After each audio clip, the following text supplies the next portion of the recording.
Mr. Harris and the Night Train. Mr. Harris liked trains. He was afraid of aeroplanes and didn't like buses. But trains, they were big and noisy and exciting. When he was a boy of 10, he liked trains. Now he was a man of 50, and he still liked trains. So he was a happy man on the night of the 14th of September. He was on the night train from Helsinki to Oulu in Finland, and he had 10 hours in front of him. "I've got a book and my newspaper," he thought, "and there's a good restaurant on the train. And then I've got 2 weeks' holiday with my Finnish friends in Oulu." There weren't many people on the train, and nobody came into Mr. Harris's carriage. He was happy about that. Most people on the train slept through the night, but Mr. Harris liked to look out of the window and to read and think. After dinner in the restaurant, Mr. Harris came back to his carriage and sat in his seat next to the window. For an hour or two he watched the trees and lakes of Finland out of the window. Then it began to get dark, so he opened his book and began to read. At midnight the train stopped at the small station of Ottawa. Mr. Harris looked out of the window, but he saw nobody. The train moved away from the station into the black night again. Then the door of Mr. Harris's carriage opened, and 2 people came in, a young man and a young woman. The young woman was angry. She closed the door and shouted at the man, "Carl! You can't do this to me!" The young man laughed loudly and sat down. Mr. Harris was a small, quiet man. He wore quiet clothes, and he had a quiet voice. He did not like noisy people and loud voices, so he was not pleased. "Young people are always noisy," he thought. "Why can't they talk quietly?" He put his book down and closed his eyes. But he could not sleep, because the 2 young people didn't stop talking. The young woman sat down and said in a quieter voice, "Carl, you're my brother, and I love you. But please listen to me. You can't take my diamond necklace. Give it back to me now, please." Carl smiled. "No, Elena," he said. "I'm going back to Russia soon, and I'm taking your diamonds with me." He took off his hat and put it on the seat. "Elena, listen. You have a rich husband, but I have no money.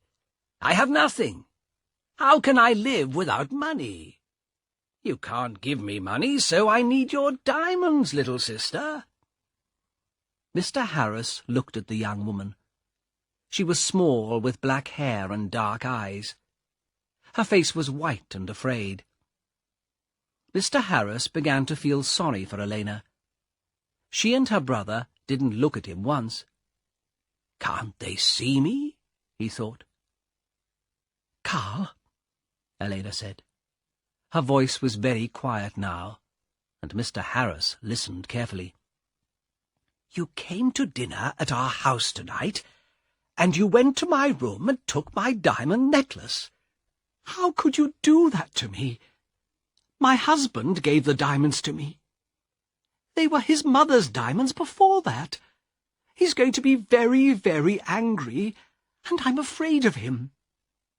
Her brother laughed. He put his hand in his pocket, then took it out again and opened it slowly. The diamond necklace in his hand was very beautiful. Mr. Harris stared at it. For a minute or 2 nobody moved, and it was quiet in the carriage. There was only the noise of the train, and it went quickly on through the dark, cold night. Mr. Harris opened his book again, but he didn't read it.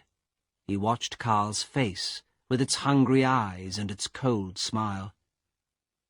"What beautiful, beautiful diamonds," Carl said. "I can get a lot of money for these." "Give them back to me, Carl," Elena whispered. "My husband's going to kill me. You're my brother. Please help me. Please." Carl laughed again, and Mr. Harris wanted to hit him.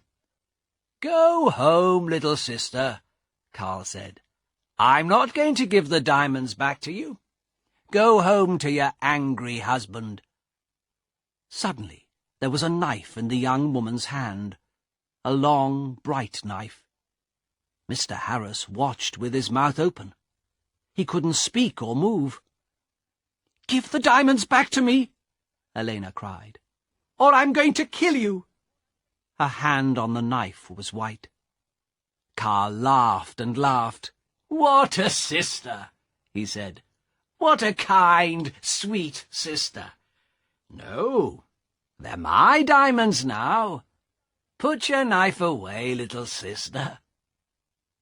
But the knife in the white hand moved quickly, up, then down. There was a long, terrible cry, and Carl's body fell slowly onto the seat. The colour of the seat began to change to red, and the diamond necklace fell from Carl's hand onto the floor. Elena's face was white. "Oh, no," she whispered. "Carl, come back. Come back. I didn't want to kill you." But Carl didn't answer, and the red blood ran slowly over the floor. Elena put her head in her hands, and again in the carriage there was a long, terrible cry. Mr. Harris's face was white too. He opened his mouth, but he couldn't speak. He stood up and carefully moved to the door. The young woman was quiet now. She didn't move or look up at Mr. Harris. In the corridor, Mr. Harris ran. The guard was at the back of the train, and Mr. Harris got there in half a minute. "Quickly," Mr. Harris said. "Come quickly. An accident. A young woman. Oh, dear. Her brother he's dead." The guard ran with Mr. Harris back to the carriage. Mr. Harris opened the door, and they went inside. There was no dead body of a young man. There was no young woman. No blood. No knife. No diamond necklace. Only Mr. Harris's bags and his hat and coat. The guard looked at Mr. Harris, and Mr. Harris looked at him. "But," Mr. Harris began, "but they were here. I saw them. The young woman, she had a knife, and she killed her brother." "A knife, you say?" the guard asked. "Yes," Mr. Harris said quickly. "A long knife. And her brother took her diamonds, so she—" "Ah, diamonds," the guard said. "Was the young woman's name Elena?" he asked. "Yes, it was," Mr. Harris said. "How do you know that? Do you know her?" "Yes, and no," the guard said slowly. He thought for a minute, then looked at Mr. Harris. "Elena di Saronelli," he said. "She had dark eyes and black hair. Very beautiful. She was half Italian, half Finnish.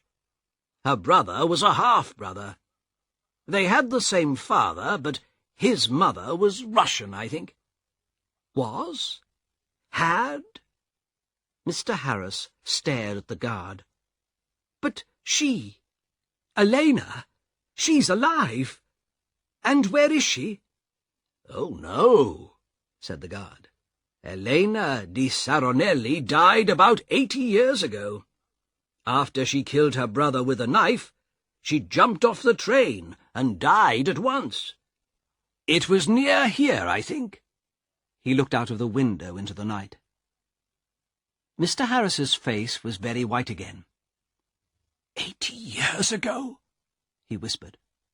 "What are you saying? Were she and her brother—" "But I saw them." "Yes, that's right," the guard said. "You saw them, but they're not alive. They're ghosts. They often come on the night train at this time in September. I never see them, but somebody saw them last year. A man and his wife. They were very unhappy about it. But what can I do? I can't stop Elena and Carl coming on the train." The guard looked at Mr. Harris's white face. "You need a drink," he said. "Come and have a vodka with me." Mr. Harris didn't usually drink vodka, but he felt afraid. When he closed his eyes, he could see again Elena's long knife, and could hear her terrible cry. So he went with the guard to the back of the train. After the vodka, Mr. Harris felt better. He didn't want to sleep, and the guard was happy to talk. So Mr. Harris stayed with the guard and didn't go back to his carriage. "Yes," the guard said. "It's a famous story.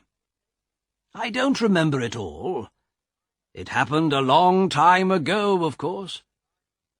Elena's father was a famous man here in Finland. He was very rich once, but he had 3 or 4 wives and about 8 children. And he liked the good things of life, so there wasn't much money for the children. Carl, the oldest son, was a bad man, people say. He wanted an easy life, and money in his hand all the time." The train hurried on to Oulu through the black night, and the guard drank some more vodka. "Now, Elena," he said, "she didn't have an easy life with those 3 difficult men, her father, her brother, her husband. One year she visited her mother's family in Italy, and there she met her husband, Di Saronelli. He was rich, but he wasn't a kind man.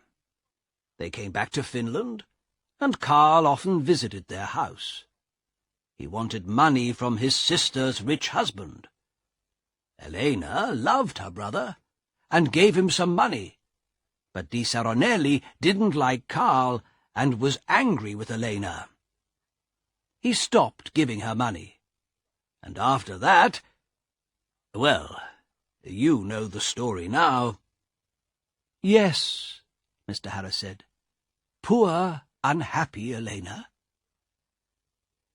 Mr. Harris stayed with his friends in Oulu for 2 weeks.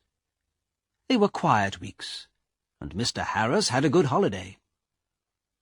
But he took the bus back to Helsinki. The bus was slow, and there were a lot of people on it, but Mr. Harris was very happy. He didn't want to take the night train across Finland again.